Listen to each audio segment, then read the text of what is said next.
أنفسنا ومن سيئات أعمالنا من يهده الله فلا مضل له ومن يضلل فلا هادي له وأشهد أن لا إله إلا الله وحده لا شريك له وأشهد أن محمدا عبده ورسوله اللهم صل وسلم على نبينا Muhammad.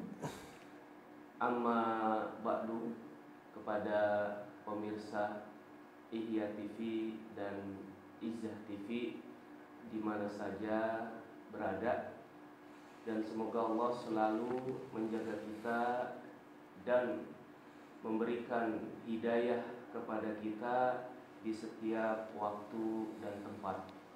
Insya Allah pada kesempatan yang berbahagia ini, pada subuh kali ini, kita akan mengadakan tausiah, nasihat, muhadarah bersama Ustadz kita, Al-Ustadz Abdurrahman Dhani Hafidhahullah Ta'ala, yang tema pada subuh kali ini atau ba'da subuh kali ini yaitu jangan remehkan pandanganmu.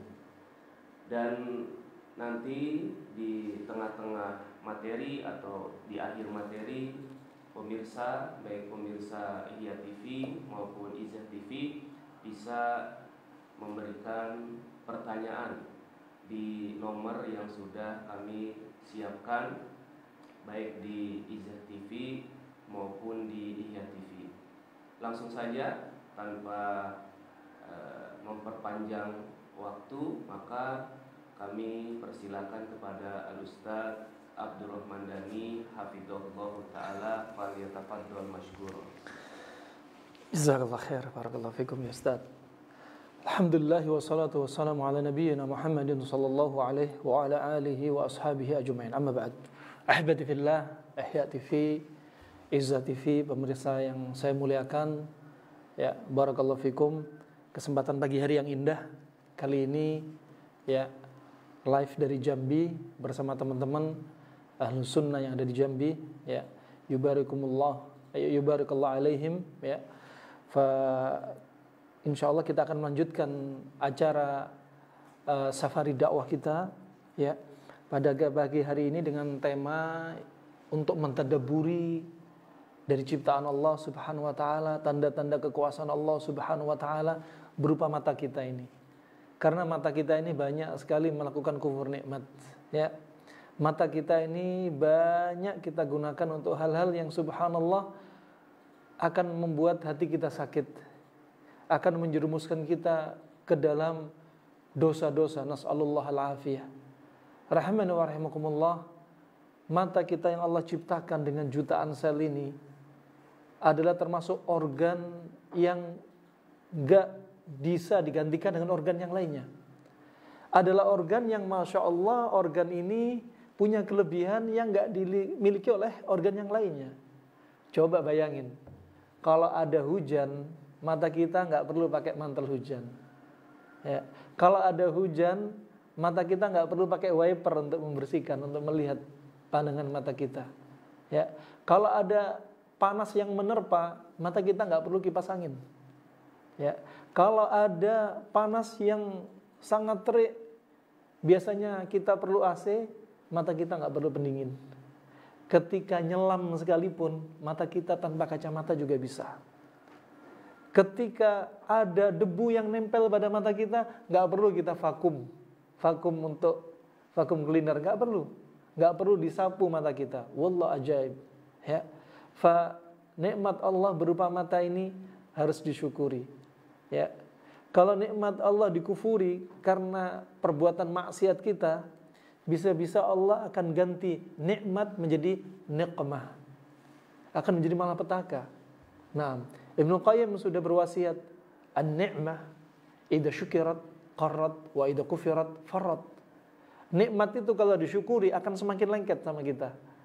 Tapi kalau dikufuri, bisa-bisa dia kabur dari kita.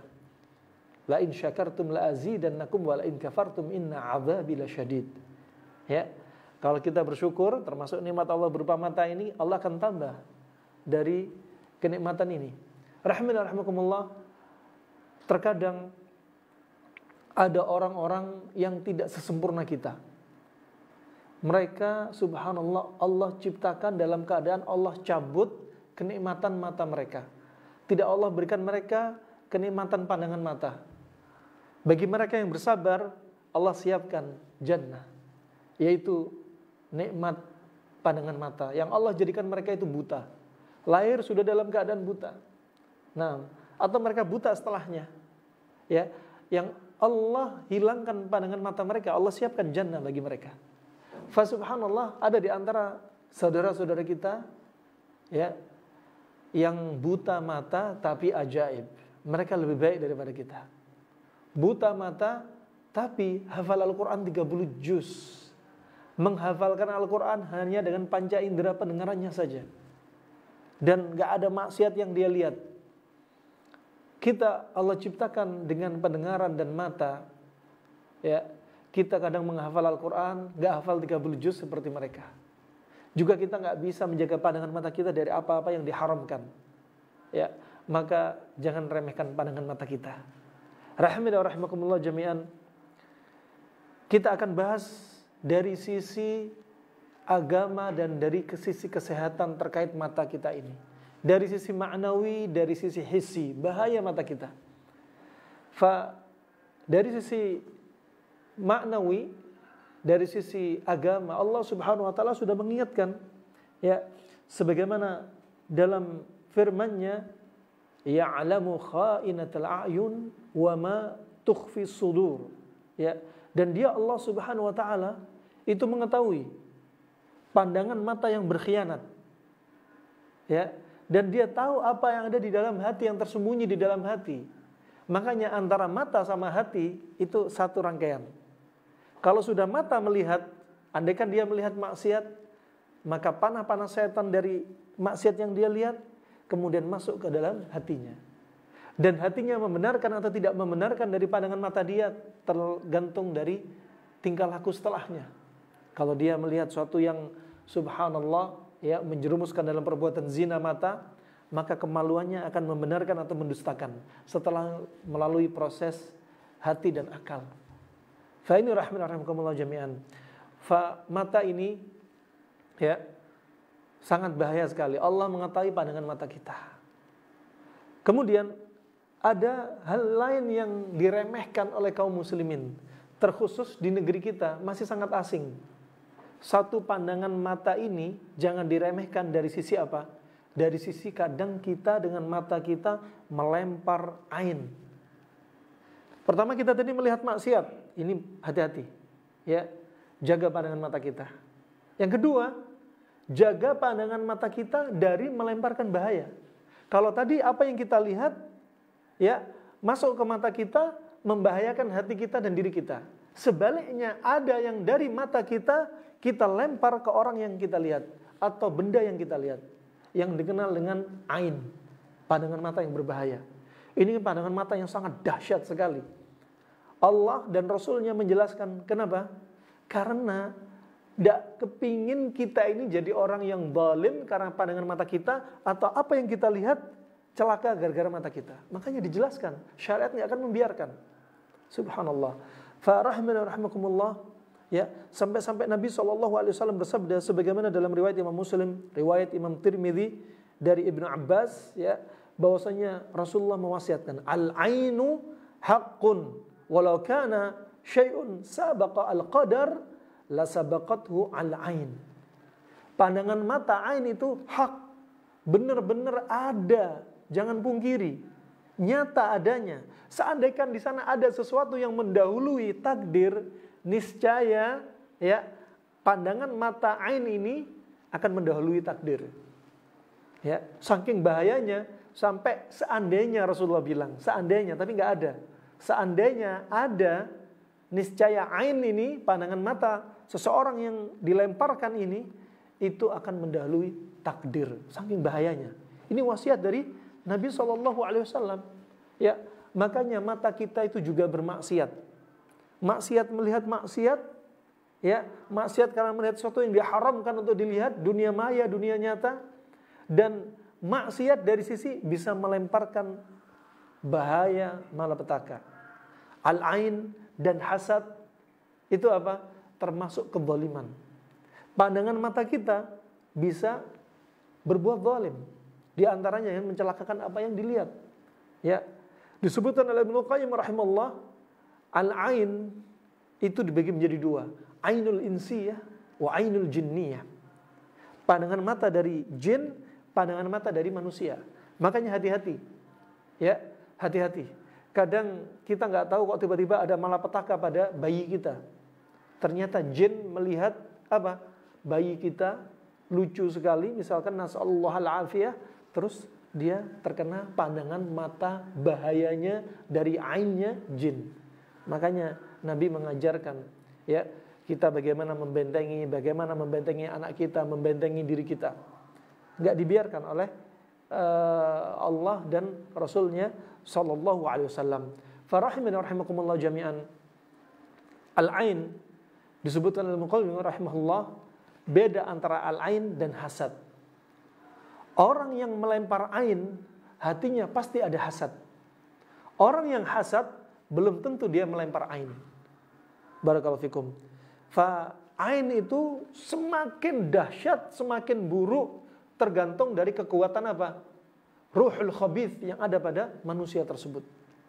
Kalau hatinya semakin buruk, semakin jelek, kekuatan hasadnya semakin kuat, maka pandangan mata ainnya akan semakin berbahaya. Ajaib. Nah, ajaib. Makanya kita dianjurkan untuk apa? Di antaranya kita banyak-banyak mentazkiyah hati kita.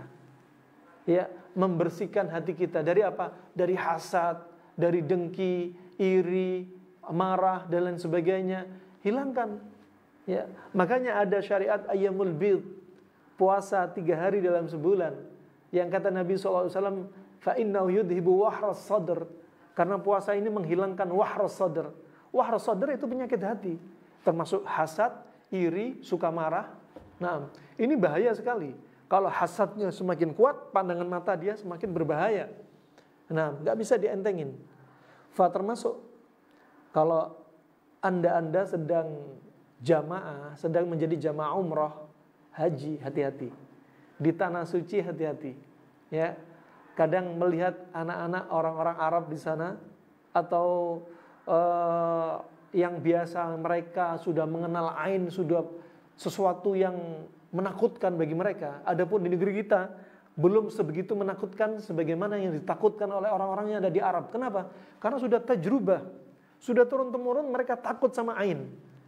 Ya, di negeri kita ini masih belum apa? Belum viral tentang ain. Masih belum banyak orang faham tentang ain. Kadang ada anak kecil sakit, ya, demam, setelah dikunjungi sama tamu-tamu. Demam nggak jelas, tiba-tiba demam. Ya, mereka nggak paham kalau ini ain. Dibawa ke dokter, ya, dikasih infus, disuntik penurun demam, ya, dikompres, nggak kunjung sembuh. Kenapa? Karena penyakit ini bukan penyakit medis, tapi non medis. Coba Tibbun Nabawi mengajarkan terapi medis dan non medis. Dan ini dari wahyu. Nabi mengajarkan, subhanallah. Ini rahimakumullah harus diperhatikan. Hati-hati jamaah umrah yang Anda berangkat umrah tanah suci. Kadang bermudah-mudahan mengambil foto anaknya orang Arab. Anda berdiri di sampingnya kemudian difoto, melihat anak mereka yang cakep misalkan. Ya, kemudian orang tuanya tahu hal demikian, ya, bisa-bisa Anda ditangkap. Kenapa? Karena ngambil foto seperti ini bisa masuk kriminal, undang-undang mereka. Kenapa? Karena takut sama ain, takut. Ya, dan ini pernah terjadi, jamaah umrah ditangkap sama polisi gara-gara ngambil foto. Nah, karena saking takutnya mereka. Rahimani wa rahimakumullah jami'an. Al-ain ini telah disebutkan Nabi SAW. Ya, maka jangan tolak ini. Ada sebagian aliran-aliran dalam agama Islam, terutama di negeri kita, mereka nggak percaya dengan sihir, nggak percaya dengan ilmu perdukunan, nggak percaya dengan ain, ya, nggak percaya dengan kesurupan. Ya, mereka nggak mempercayai tentang perkara-perkara gaib. Padahal Nabi sudah menjelaskan. Ya, Nabi sudah menjelaskan. Nah, Datang sebagaimana dalam riwayat, ya, riwayat Imam Malik, Imam Ahmad, Ibnu Majah dan yang selainnya dengan sanad yang sahih, bahwa waktu itu Abu Umamah putra dari Sahal bin Hunayf, dia menceritakan kejadian yang terjadi pada bapaknya. Sahal bin Hunayf waktu itu, ya, dalam keadaan dia ingin mandi, masih mengenakan sarung, pakaian atasnya dibuka. Kemudian Amir bin Rabi'ah melihat Sahal bin Hunayf, kulitnya sangat putih lagi bersih.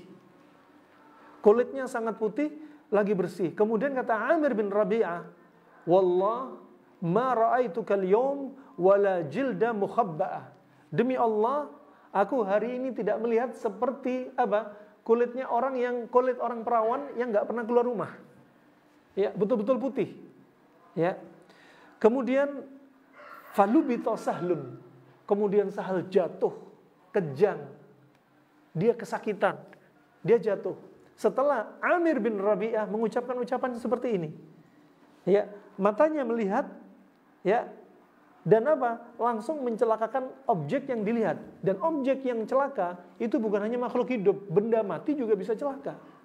Ya, misalkan melihat mobil, ya, mobilnya bagus, mulut diem, ya, hati dan mulut tidak berzikir kepada Allah Subhanahu wa taala, pandangan mata dia bahkan mencelakai objek baik benda mati ataupun manusia. Ajaib. Nah, wa subhanallah, kemudian Rasulullah datang. Setelah mendengar berita ini, Rasulullah datang kepada Amir bin Rabi'ah, fataghayyadha alaih. Rasulullah marah pada Amir bin Rabi'ah.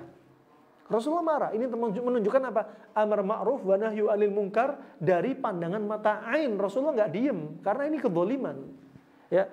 Kemudian Rasulullah bersabda, alama yaqtul ahadukum akhah. Ya, atas dasar apa salah seorang kalian membunuh saudaranya? Coba bayangin. Ini menunjukkan bahwasanya ain, pandangan mata itu juga bisa membunuh, bisa mencelakakan objek yang dilihat. Makanya sangat bahaya sekali kalau kita nggak mengamalkan apa yang sudah Nabi ajarkan. Kemudian lanjut Nabi SAW, ala barak. Kenapa kamu nggak doakan keberkahan untuk dia? Kenapa kamu nggak doakan keberkahan untuk dia? Ini dalil di antara yang menunjukkan kalau kita melihat sesuatu yang kita kagumi, ini bimbingan dari Nabi, doakan keberkahan. Itu penting, ahibati fillah. Ya, saudara-saudariku, ajarkan kepada Anda, istri Anda ajarkan, ya. Istri ajarkan kepada suami Anda, anak Anda, tetangga Anda, sampaikan biar ini malapetaka ini enggak merembab kemana-mana gara-gara sekedar mata ngelihat.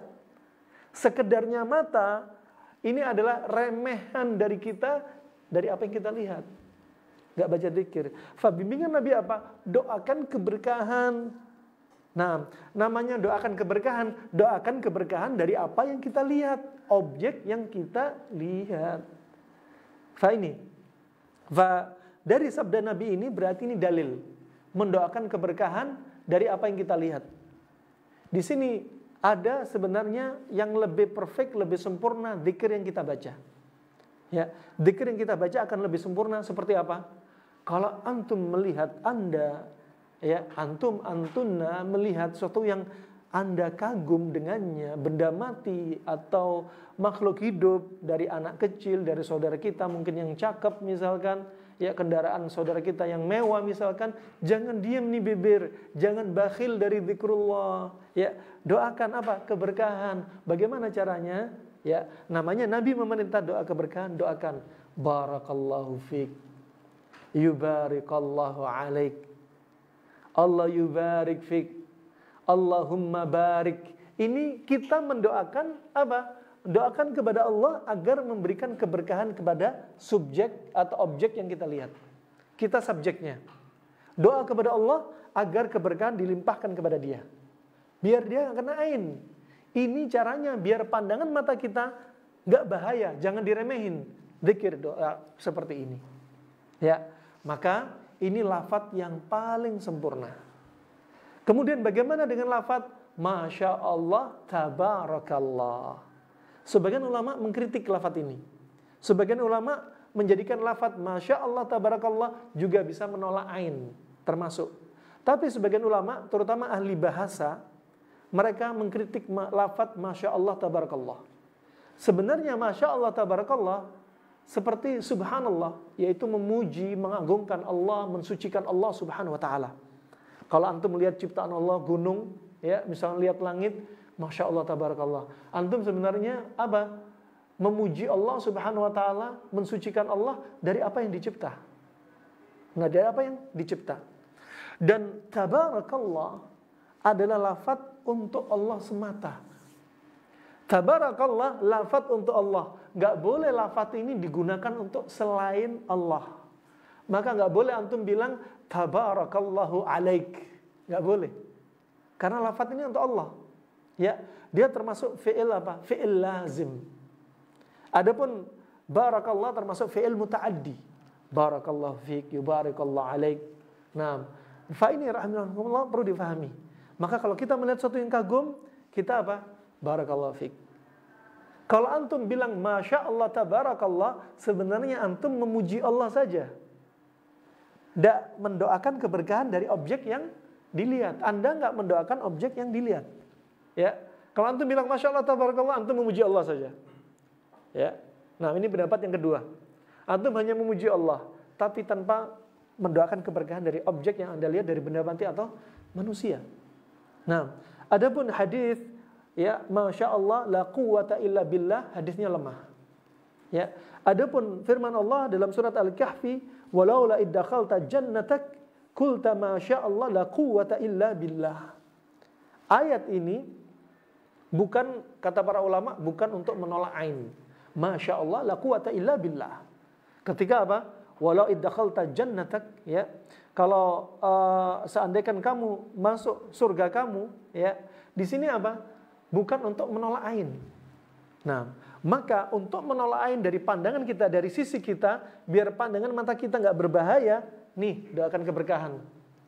Ya, terkadang subhanallah, ahibati fillah, saudara-saudariku, kita ini jarang zikir. Yang kadang kalau melihat sesuatu guyonan-guyonan, kadang ada orang Surabaya keluar bahasa khas Surabayanya, guyonannya. Ya, kadang yang dari Padang keluar khas Padangnya. Ya, kadang keluar kata hewan-hewan. Subhanallah. Kenapa sih nggak keluar kata-kata yang baik? Ya, biasakan kata-kata yang baik. Allah yahfadzuk ya akhi. Semoga Allah jaga kamu ya akhi. Kalau ada orang berbuat salah, ya, mengucapkan kata-kata yang salah atau perbuatan yang salah, aslahakallah ya akhi. Semoga Allah perbaiki kamu ya akhi. Kan enak doa-doa. Ya, kalau ada orang Masya Allah bujangan ini subhanallah, ya, pengen ngobrol wanita-wanita, doakan dia, Allah yuzawwijuk ya akhi. Semoga Allah nikahkan kamu, segera Allah nikahkan kamu. Kan enak. Nah, kalau ada orang yang ya Masya Allah ini mengucapkan kata yang nggak benar, menyimpang, Allah yahdik ya akhi. Antum lagi marah sama seseorang, Allah yahdik ya akhi. Jangan keluarkan kata-kata kotor lah. Ya, bermula dengan apa? Bermula dengan sesuatu yang kecil, antum berikutnya naik ke sesuatu yang besar, amalan-amalan yang besar. Jangan remehkan perkara yang kecil, termasuk doakan keberkahan dari apa yang kita lihat. Nah, jangan bakhil dengan zikir. Kemudian rahimakumullah, kemudian yang jadi masalah seperti yang terjadi pada Sahal bin Hunayf tatkala dilihat oleh Amir bin Rabi'ah, sudah terlanjur jatuh. Ya, sudah terlanjur kena dampak efek dari pandangan mata Amir bin Rabi'ah. Apa yang dianjurkan Rasulullah setelah doakan keberkahan itu ketika apa? Ketika sedang melihat. Tapi kalau sudah terlanjur kena, bimbingan Nabi SAW kemudian apa? Iqtasil bihi. Ya, mandikan dia. Mandikan dia dengan apa? Dengan air wudhunya orang yang melihat. Seperti Amir bin Rabi'ah. Ya, dalam riwayat yang lainnya, ya, dalam riwayat yang lainnya dikeluarkan oleh Imam Malik dalam Muwatta dengan sanad yang sahih, kata Nabi SAW, innal aina haqqun. Pandangan mata ini hak berbahaya. Ya, tawaddu' lahu. Ya, maka wudhulah untuknya. Yaitu apa? berwudu, orang yang melihat ini berwudu, kemudian dimandikan kepada orang yang terlempar ain. Fa subhanallah, itu ajib, langsung dah sembuh dari apa? Dari sakitnya, dari bahaya yang ditimbulkan dari ain. Pernah Syekh Muqbil rahimallahu taala, waktu itu ada santrinya atau muridnya, ya, ketika di Yaman, ya, di Sa'dah, di Damaj, di ma'hadnya, ada seorang yang Masya Allah membacakan syair, yang syair ini keluar dari mulutnya seperti air keluar dari ceret. Sudah keluar dari apa? Kepalanya tanpa membaca, merangkai kata-kata yang indah. Dan ribuan muridnya melihat. Subhanallah, ketika syair dibaca, tiba-tiba yang membaca syair ini bisu, nggak bisa bicara. Di tengah-tengah dia membaca syairnya, dia bisu, nggak bisa bicara. Kemudian apa yang dianjurkan Syekh Muqbil rahimahullah, memerintah kepada para penjaga pintu untuk menutup semua pintu. Dan ribuan murid ini disuruh keluar dari beberapa pintu satu demi satu untuk berwudu. Dan air wudunya dikumpulkan untuk kemudian dimandikan kepada orang yang membaca syair. Seketika itu sembuh. Ajib. Nah ini apa? Termasuk Tibbun Nabawi, wahyu. Ya, yang mana dikatakan Ibnu Qayyim pengobatan Tibbun Nabawi itu apa? Qat'iyyun mutayaqqanun li'annahu yasdur min akhbar al-ilahi. Ini adalah pengobatan yang meyakinkan dan pasti. Kenapa? Karena sumbernya dari wahyu. Seperti ini disuruh wudu dari Nabi. Udah kalau dari wahyu langsung dipraktekin sembuh. Nah, fa ini rahimakumullah jami'an. Yang jadi masalah orang yang ngelihat nggak baca zikir. Kemudian kita nggak tahu siapa yang ngelempar ain kepada anak ini misalkan, kepada objek ini misalkan, kita nggak tahu. Ya, maka apa yang perlu dilakukan? Yang perlu dilakukan, ya, sebagaimana datang dari Nabi SAW dari Ummu Salamah, ya, dari Ummu Salamah dalam riwayat Imam Bukhari, Imam Muslim, bahwasanya Nabi SAW waktu itu melihat di rumahnya ada jariyah. Jariyah ini maksudnya budak, ya, imma anak kecil atau orang dewasa, mutlak dinamakan jariyah, ya. Dan Nabi melihat pada wajahnya itu apa? Saf'ah, ya. Saf'ah yaitu apa? Sawad, ya, yaitu warna hitam yang condong ke arah kemerahan pada wajahnya. Jadi wajahnya ini tertutupi, seperti ada warna lain, ya. Kemudian kata Nabi SAW apa? Istarqu laha fa inna biha an-nadhrah. Ruqyalah dia, karena pada dirinya itu ada nadhrah, ya, ada nadhrah. Saf'ah itu ya nadhrah, ya. Nadhrah itu apa? Dari pandangan jin. Jadi dia dari kena ain jin. Tentunya Nabi bilang demikian dikabari dari siapa? Dari malaikat Jibril. Fa ini tanda diantaranya orang yang kena ain ternyata wajahnya itu ada yang berubah. Ya, orang kena pandangan ruhul khabith itu ternyata pandangannya ada yang berubah. Termasuk kadang kita melihat orang-orang yang kesurupan, orang kena sihir, wajahnya itu lain juga. Kadang ada mata, ada hitam di matanya, ya. Wajahnya juga wajah yang tertutupi, ya. Fa ini kita harus curiga, ada tanda-tanda seperti ini. Fa bimbingan Nabi, kalau kita nggak tahu siapa yang melempar ain, kita nggak tahu mau siapa yang disuruh wudu, bisa diruqyah. Tapi kalau ketika itu misalkan ada baby baru lahir, kemudian ada tamu-tamu, dan tamu-tamu itu ternyata setelah kehadiran tamu ini, si baby ada penyakit misalkan. Maka kumpulin tamu tadi, suruh ambil wudu, dimandikan kepada si baby. Nah itu kalau tahu, kalau nggak tahu apa, maka diruqyah sampai dia sembuh. Fa ini rahimakumullah jami'an. Hati-hati juga pada anak-anak kita. Kadang anak-anak kita nih, subhanallah, mereka ini apa? Mereka ini nggak punya benteng. Anak kita yang masih baby, baru lahir 1 tahun, 2 tahun, ya 2 tahun setengah, 3 tahun kadang itu nggak bisa diajari zikir, ya, nggak bisa membentengi diri sendiri. Jadi benteng dia nggak ada dan lemah. Dan Nabi mengajarkan untuk membentengi anak-anak kita biar tidak kena ain, seperti yang pernah dilakukan Nabi SAW kepada Hasan dan Husain, ya, Nabi memegang kedua kepala mereka, kemudian Nabi doakan apa? U'idukuma bikalimatillahi tammah min kulli syaitanin wahama min kulli ainin lamah. Ini hafalin. Bapak dan ibu hafalin.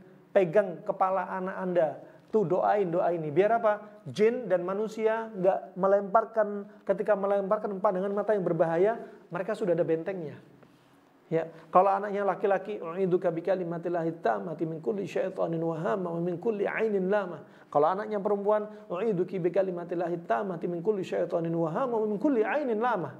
Nah, itu penting. Nah, pernah ada seorang lelaki bertanya kepada seorang syekh, "Ya syekh, saya sudah bentengi anak saya, tapi kenapa anak saya masih kena?" Ya, jawaban syekh, "Anak kamu kena ain, ya, kapan? Ketika kamu sedang lupa membentengi dia." Ya, kita nggak tahu tatkala lupanya kita, naudzubillah, ternyata bisa kena ain. Makanya jangan sampai lupa. Nah, ingat terus, suami istri harus tahu makanya. Fa ini rahimakumullah jami'an. Fa ain ini, pandangan mata ini, ya, sekali lagi, ya, bisa menimbulkan dampak. Jangankan manusia, ada jenis hewan, ya, ada yang hewan ini Masya Allah juga melemparkan pandangan mata yang berbahaya. Ini banyak kaum muslimin yang belum tahu ternyata. Sebagaimana disebutkan oleh Nabi SAW dalam riwayat Imam Bukhari, Imam Muslim, Abu Daud, ya, dari Abdullah bin Umar, ya, diriwayatkan Imam Muslim juga dari hadits Aisyah juga, ya, Nabi sudah mewasiatkan, ya, Nabi sudah mewasiatkan ada jenis ular, dua jenis ular yang disifati Nabi, yang ular ini sangat bahaya, sebagaimana orang melemparkan ain juga bahaya. Ada ular disebutkan Nabi namanya apa? Ketika Nabi menyebutkan tentang al-abtar dan dutufyatain. Al-abtar disebutkan adalah ular yang ular ini Masya Allah disebutkan Nabi aneh ularnya. Ya, al-abtar disifati ular ini pendek, buntung, nggak punya ekor. Ada yang menafsirkan ular ini panjangnya hanya 1 jengkal. Disebutkan juga ular ini warnanya kebiruan. Ya, ini sifat-sifat yang disebutkan oleh para ulama dari apa yang disebutkan Nabi.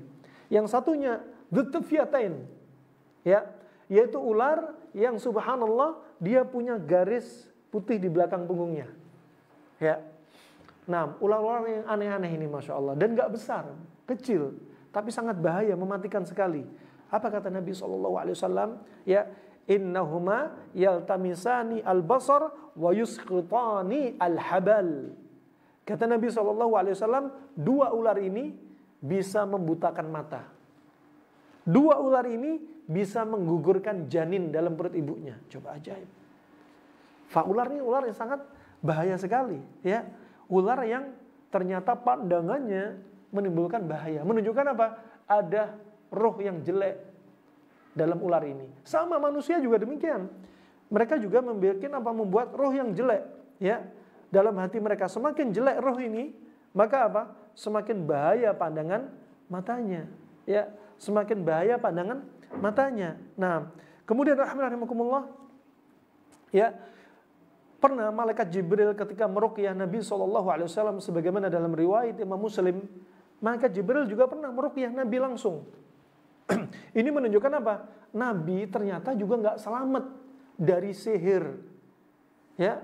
Apalagi kita orang nggak dijamin masuk surga, nggak dijaga malaikat Jibril, ya. Kemudian sholat kita nggak seperti sholat Nabi, puasa kita nggak seperti puasa Nabi, kita belum pernah berjihad, nggak seperti Nabi berjihad, ya. Masih sombong apa? Sudah, saya nggak akan kena sihir, saya kebal. Ya. Nabi aja tembus sihir. Ya. Kenapa tembus sihir kepada Nabi? Karena izin Allah. Ada orang-orang di zaman kita disihir sama dukun nggak tembus-tembus. Kenapa? Bukan Anda sakti, tapi izin Allah belum sampai.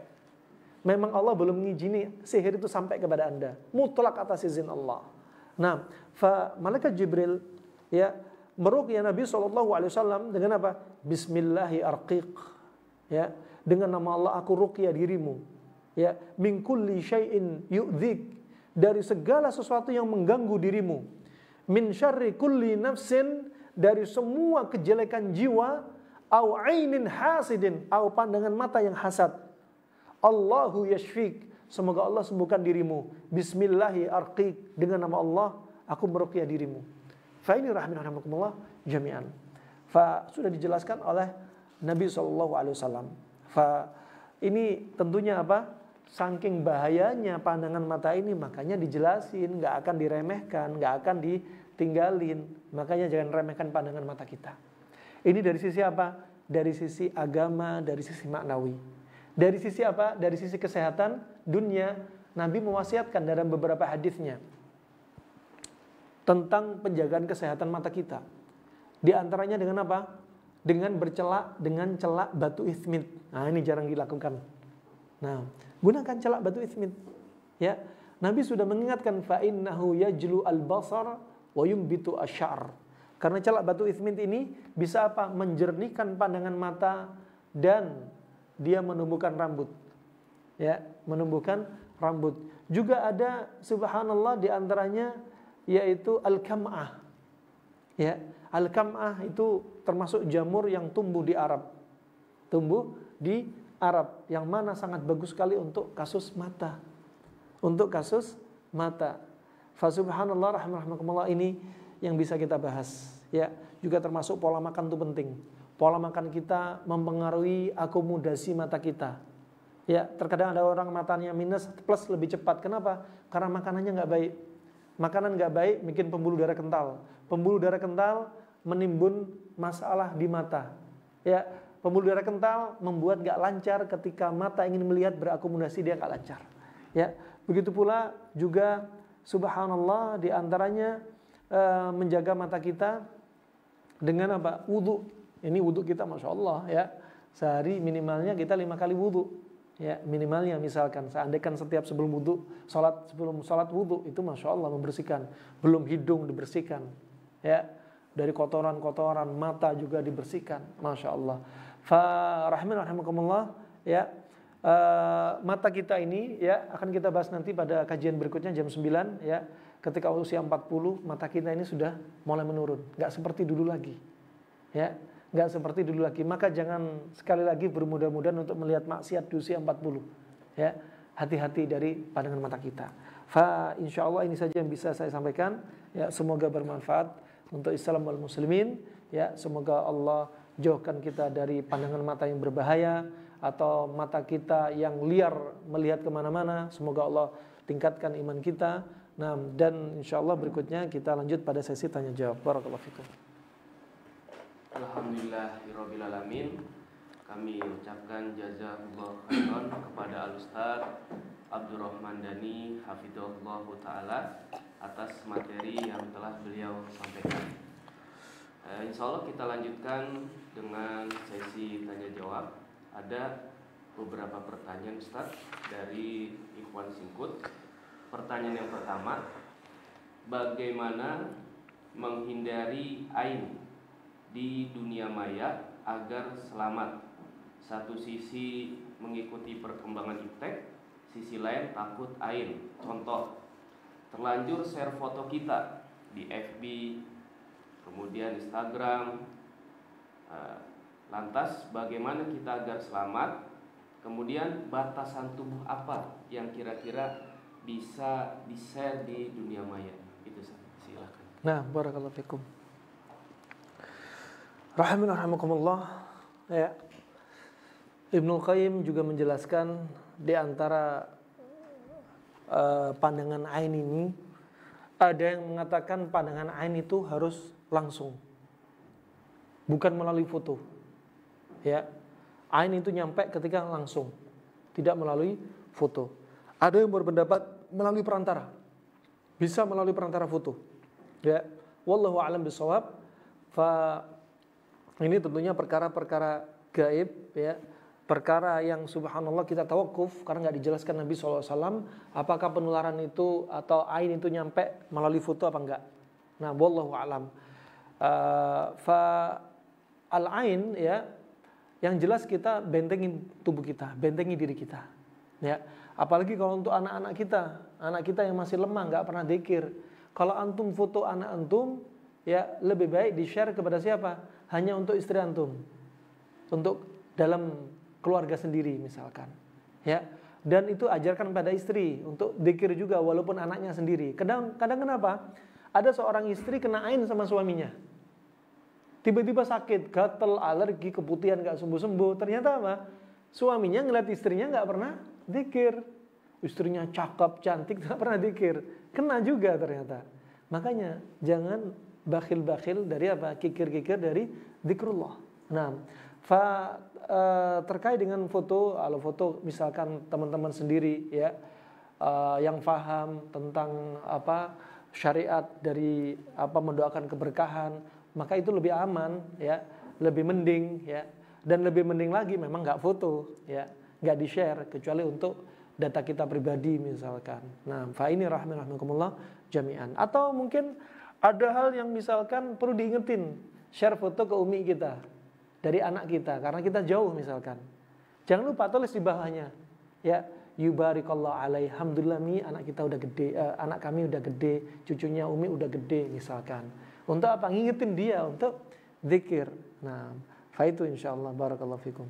Pertanyaan yang selanjutnya, apakah termasuk ain jin seseorang yang maniak nonton situs dewasa? Apakah termasuk apa? Ain jin, jinniah. Ketika dia maniak menonton konten yang pornografi.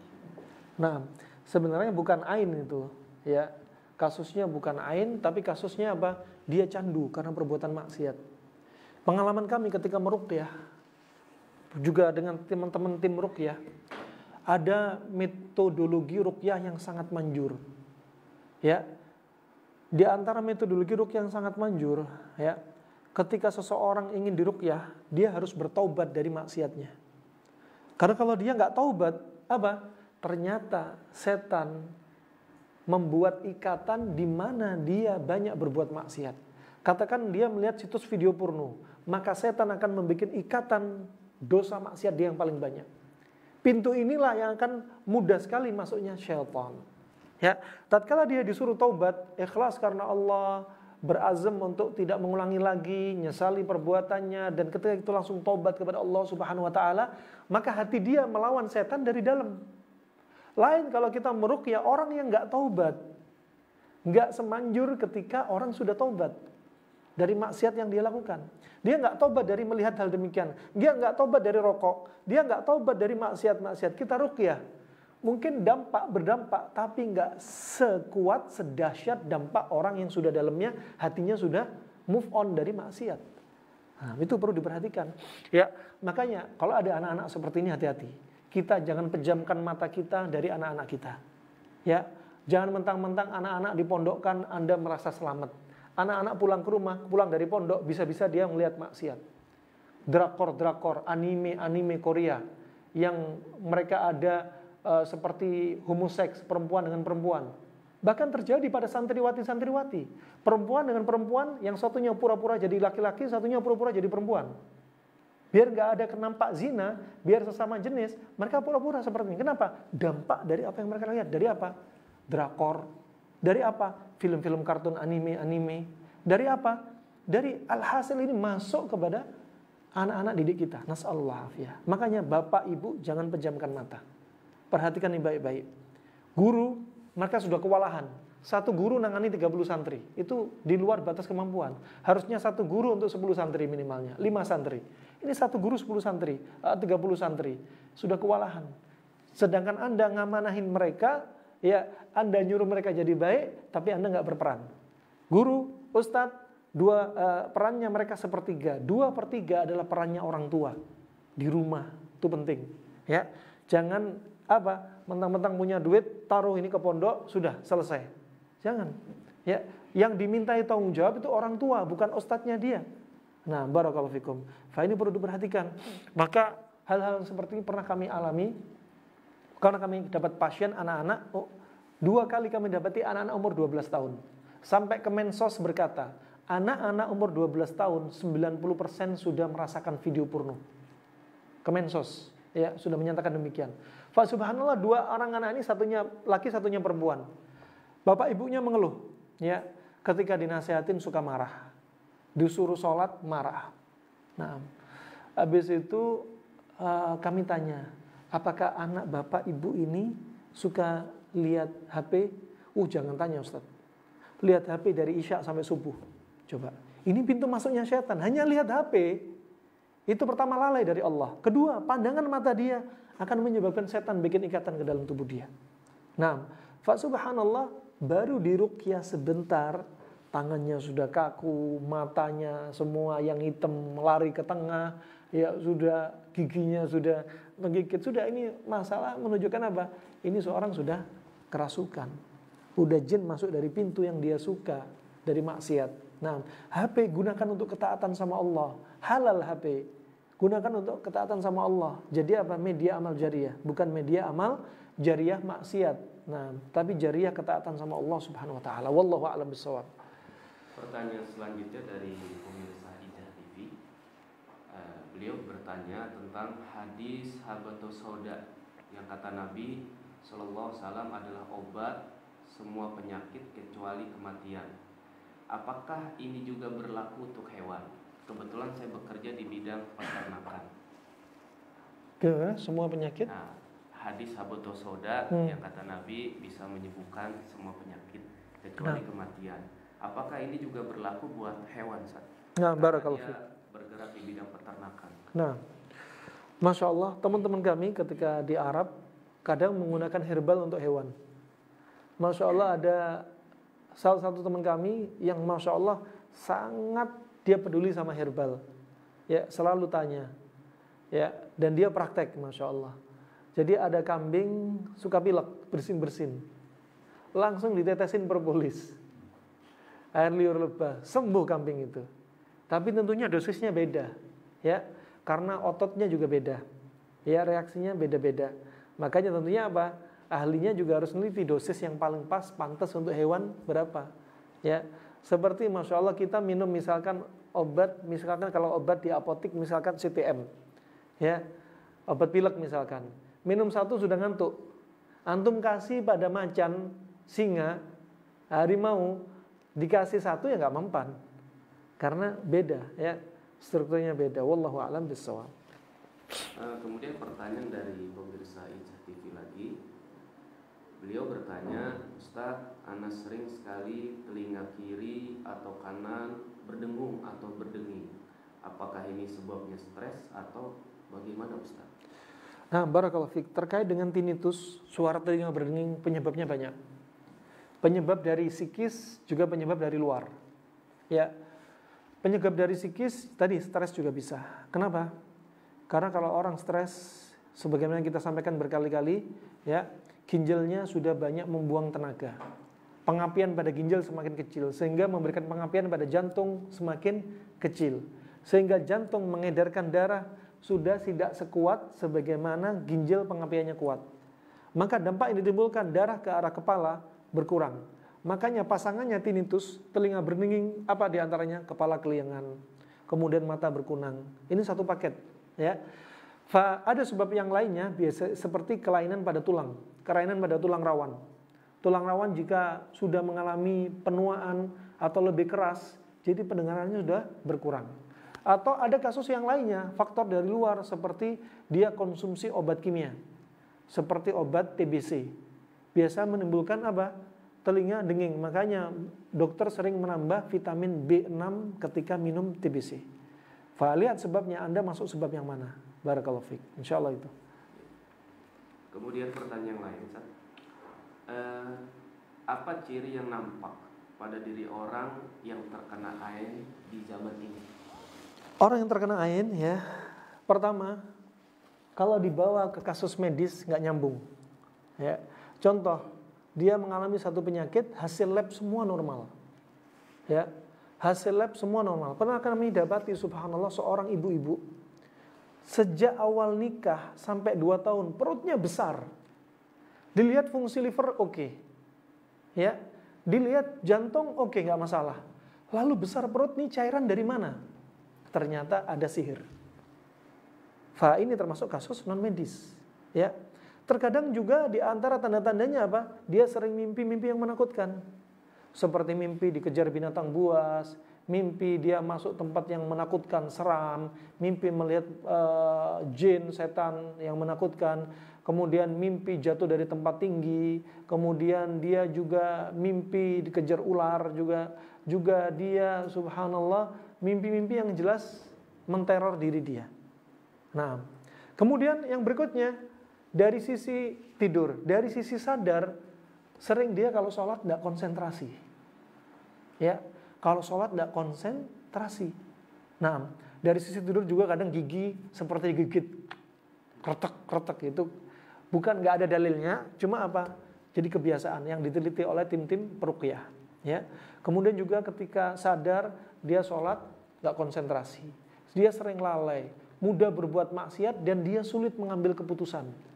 Ya, ini bisa jadi gangguan mereka. Nah, kemudian tanda yang ketiga, ketika diruqyah langsung efek. Ya, tanda ketiga ketika diruqyah dia langsung berdampak. Mual, muntah, seperti ada yang berjalan di tubuhnya, ya, seperti pusing dan lain sebagainya. Nah, wallahu a'lam bissawab. Kemudian disebutkan Nabi tadi kalau orang kena ain tadi apa? Ada jariyah tadi, ya, budak tadi dilihat oleh Nabi apa? Mukanya seperti apa? Safa'ah. Agak hitam ke arah kemerahan. Ya, fa inna fiha nadhra kata Rasulullah, istarqi laha, maka ruqyalah dia. Wallahu a'lam bissawab. Selanjutnya Ustaz, masih pertanyaan dari pemirsa Izah TV. Ustaz, apa sebab ana sebentar kencing? Kadang kalau malam bisa sampai 7 sampai 10 kali sebelum tidur. Juga paling sering kalau ana dalam safar naik motor bisa sampai 10 kali baru sampai di kampung yang jaraknya 100 kilo lebih. Oh iya, berat ana 84 kilo. Nah, barakallahu fiik. Tingginya nggak disebutin. Nah, kalau tingginya 190 ya 84 kilo masih normal. Nah, kalau tingginya 150 ya senti, kemudian beratnya 84, ini baru nggak normal. Barakallahu fiik. Kencing yang berulang-ulang juga sebabnya banyak. Bisa karena kasus medis atau psikis. Kasus psikis seperti orang stres, akan sering pipis. Ya, antum kalau dulu mau ujian ketika sekolah SMP, SMA kan sering pipis. Ini tandanya antum sedang stres. Nah, kemudian juga demikian. Sekarang di musim pandemi banyak orang kayak gini. Ya, sering pipis. Kenapa? Takut banget, panik berlebihan. Ya, panik berlebihan. Kemudian ada teori lain dari kedokteran modern, ini khawatir juga masuk apa? Gejala-gejala diabetes. Ya. Sebagaimana yang ma'ruf gejala diabetes ada 3P. Polipagi, poliuri, polidipsi. Banyak makan, lapar terus. Banyak minum, haus terus. Kemudian banyak pipis. Anda pada posisi banyak pipis. Nah, imma kencing manisnya karena banyak asupan gula berlebihan, padahal Anda nggak punya keturunan kencing manis, atau kencing manis Anda punya keturunan kencing manis, ya punya triggernya, tetapi Anda apa? Tidak menjaga pola makan sehingga muncullah potensi kencing manis. Atau yang ketiga, kencing manis muncul karena apa? Rasa sedih. Seperti yang terjadi pada Nabi Yakub sampai 2 matanya buta kena katarak, disebutkan oleh para ahli kedokteran. Kataraknya katarak apa? Katarak diabetik. Katarak karena kencing manis, karena sedih. Wabyadat ainahu minal huzni fahuwa kadim. Kedua mata Nabi Yakub putih membuta. Kenapa? Karena sedih berlebihan, marah berlebihan, panik berlebihan. Nah, maka ini. Dan ini sering terjadi biasanya kalau ada orang tua di atas umur 60 tahun, malam hari pipisnya sering. Kenapa? Lah kalau itu lumrah. Kenapa? Karena fungsi ginjalnya sudah berkurang. Tapi kalau antum masih usia 30, usia 40, pipisnya terus menerus di malam hari, berarti ginjal antum lemah. Nggak normal. Nah, kalau antum punya sedih, ya cepat move on dari rasa sedih. Ya. Bagaimana caranya move on dari rasa sedih? Mindset antum. Kalau ini menurut antum takdir buruk, ingat takdir buruk itu bukan untuk mencelakakan diri antum. Tapi ada sisi sesuatu yang baik yang Allah janjikan setelahnya. Masih nggak usah sedih. Kalau antum sedih berpisah sama istri, masih ada wanita yang lain. Ya, sedih berpisah sama anak, akan Allah jumpakan di lain kesempatan. Nggak usah sedih.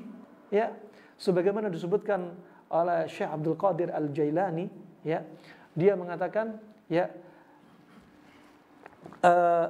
bahwasanya apa? Al-qadar kasub'. takdir buruk itu seperti binatang buas. Ya. Dan binatang buas wasub'u ya la yakulul maitah. Ya, binatang buas nggak akan makan bangkai. Binatang buas itu makan apa? Yang masih hidup-hidup. Sama takdir buruk dari Allah seperti binatang buas. Yang dicari siapa? Orang yang hatinya sehat. Adapun orang yang hatinya mati nggak usah dicari. Nah, yang dicari Allah memang untuk dapat takdir buruk ini siapa? Orang yang hatinya sehat, untuk menguji dia. Allah juga cinta dengan suatu kaum, Allah pasti coba dia. Antum kuat enggak? Ngapain sih sedih? Allah sudah janjikan dengan kebaikan-kebaikan. Mindset diatur. Ya, cepat move on dari rasa sedih. Ikuti kajian akidah, tauhid, asma wa sifat. Semakin tahu Allah, antum semakin apa? Orang yang menerima takdir Allah Subhanahu wa taala, baiknya dan buruknya. Nu'minu bil qadari khairi wa syarri, hulwi wa murri. Kita beriman kepada Allah, takdir baik dan buruknya, manisnya dan pahitnya takdir. Barakallahu fikum. Pertanyaan terakhir saya. Baik, bismillah. Dari pemirsa Ihya TV yang menanyakan tentang bagaimana tips mengetahui celak batu hismin yang original. Nah, barakallahu fiik. Wallahu a'lam bishawab ya. Ada yang menyebutkan di antaranya ciri-ciri batu ismit itu hitam kemerahan. Ya, hitam kemerahan. Ada condong ke warna kemerahannya. Nah, untuk masuk premium atau bukan premium, wallahu a'lam, tentunya kita butuh orang yang dipercaya untuk bisa ngambil langsung dari tempatnya. Nah, untuk bisa ngambil langsung dari tempatnya. Mereknya sangat banyak sekali dan subhanallah nggak terlalu mahal.